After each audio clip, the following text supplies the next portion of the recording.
Hi, my name is Karen Wonders, and I'm the founder and CEO of Maple Tree Cancer Alliance. Maple Tree is a nonprofit organization that exists to help improve the quality of life of individuals who are battling cancer. And one way we do this is through individualized exercise programs. So let's face it, when you have cancer, exercise is probably the very last thing on your mind.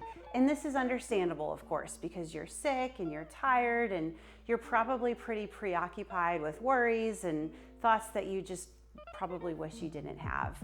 However, at Maple Tree, we believe, and research would support, that exercise is medicine. Research shows that exercise will help you. It will help you to feel better. It will help you to be stronger.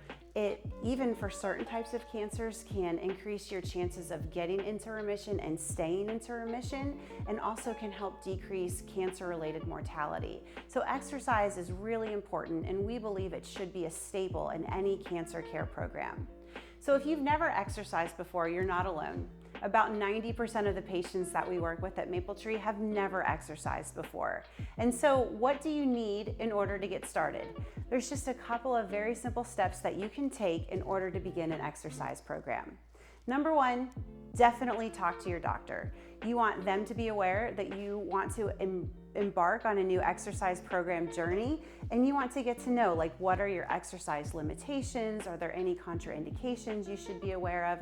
And get a full understanding of what those are. The next thing you should do is find a reputable exercise provider. If you are in the middle of cancer treatment, you want to make sure that the person you're working with fully understands all of the unique aspects of working with someone who has cancer.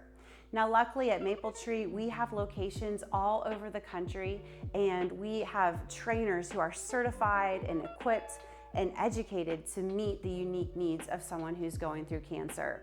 We also have several virtual options available to help us to serve you. However, if we are not yet in a place of the country where you live and you would like to see a Maple Tree come to your place, I would just recommend asking your physician about it and, show them our website. We would be more than happy to partner with your hospital and bring our services directly to you. The next thing you're gonna need are comfortable clothes. So these are clothes that you can move around in. You don't have to go to the store and spend hundreds of dollars on leggings and clothes that are gonna be uncomfortable for you. Really all you need, like I said, is clothes you can be comfortable in, and you should wear some closed-toed shoes that do not have a heel. So this is a good example of a shoe that we're talking about. This will help reduce your risk of injury and help you to prevent falls. So the shoes are pretty important, but otherwise we just want clothes that you can move around in.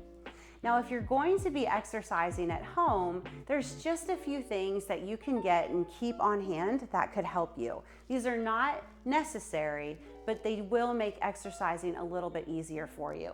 So the first thing is this stretchy band right here. This is called an exercise TheraBand.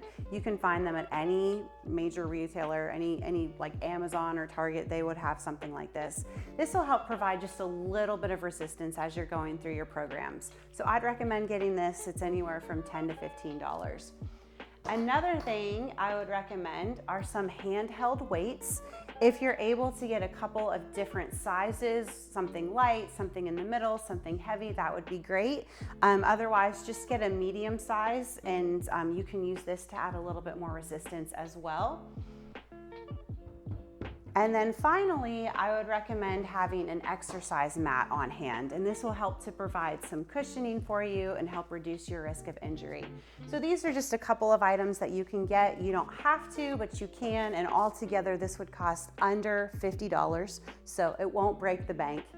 And then another thing that you want to do is schedule the time for exercise. If you don't schedule it, the chances of the exercise actually getting done are pretty slim to none, especially if you've never exercised before. So I would recommend finding a buddy or a friend or someone that you can exercise with. Even if it's a dog, most people who have dogs actually get the recommended level of exercise because they walk their dogs. If you don't have a dog, or if you're not a dog person, find a friend, schedule walks with that friend. Just find a time in your day where you can exercise and schedule that in. And even if you have a day where you're just not feeling it, it's okay. You can still try to exercise. Our motto is always that something is better than nothing. So even if you just do 5 minutes, that's still better than nothing. And chances are, after 5 minutes, a lot of times people then can do 5 more minutes, and suddenly you've done 10 minutes of exercise. And if you keep going, 10 minutes turns into 20 minutes, which turns into 30 minutes, and there you go. You just achieved your recommended level for the day. Which brings me to the last point. How much exercise do you really need? According to the American College of Sports Medicine, you should strive for at least 30 minutes of exercise a day, 5 days a week. So in other words, at the end of your week, you want to have had at least 150 minutes of exercise over the course of that week. Now, when you're exercising, if you're able to talk and carry on a conversation, that is good. It's not going to be talking like how I am right now. You're probably going to feel a little bit winded. But if you're exercising to the point where you just can't carry on a conversation at all, or you can't talk at all, that generally means you're exercising too high and you want to bring it down just a little bit. Now, if time is a factor, or if you're just having a day where you're feeling pretty tired, what you can do is break up that 30 minutes. So just because you're having a bad day doesn't mean you don't do anything. What you can do is do 10 minutes of exercise in the morning, 10 minutes of exercise at lunch, 10 minutes of exercise after dinner, and then by the end of the day, you have achieved your 30 minutes. You still get credit for that exercise for that day. And finally, no matter what, my advice to you would be just keep going. Even in the hard days, exercise can help you, and I believe that it will help you. I would recommend to you just tracking your progress, because this isn't just about fitness. This isn't just about weight loss. This is about how is exercise impacting and improving your life. Do you feel better? Is your mood better? Do you have more energy? Do you have less anxiety? All of these things contribute to a better quality of life. So to get started, all you need to do is simply click on the link down below. We have a ton of programs that are available right now at your fingertips that will help you.